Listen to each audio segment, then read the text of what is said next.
Manyeleti is a very special park. It's probably one of the most scenic and beautiful places in South Africa. The significance of dehorning the rhinos in Manyeleti is because it's one of the most hard-hit, dangerous places for rhinos to live.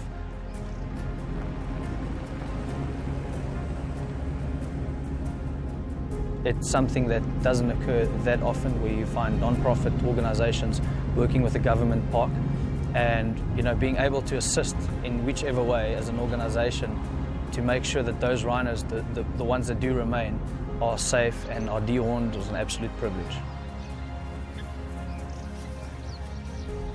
Obviously, an operation like this, it's a big team effort.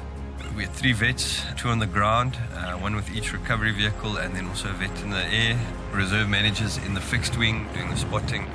Our ground team just consisted of a lot of hands always working with rhino. They're heavy animals, bulls can weigh up to 2 tons, so you always need people to help position and maneuver the animal. The dehorning team, and then a dedicated person on sampling. We have to do various samples on the animals, and then also a dedicated scribe that just probably the most important job of everyone, but just documenting all the information. There's many tools obviously in the toolbox to stop poaching. The reserve does have a jacked up anti-poaching unit, but the guys are just under way too much strain. It's financial strain, it's manpower strain. So we're coming in here over the next couple of days just to try to take off a bit of that strain by removing these horns off of these rhino.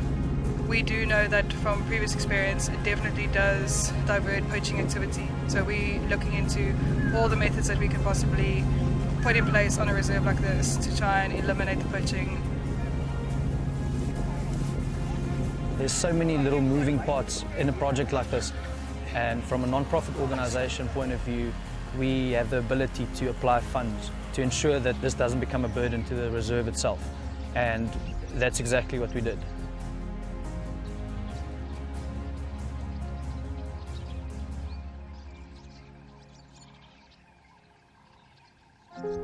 Something like conservation, or whichever project you might feel passionate about, I think it gives you a sense of belonging to something bigger than yourself. And I think that apathy is not a good excuse, because you've got some skill that we don't have here. If everyone can just contribute one thing, we'll have collectively quite a bit of impact. If I find another person in the dark with a candle or a light, we might shine a bit more light on something, and that, I think, creates the ripple effect that we all need.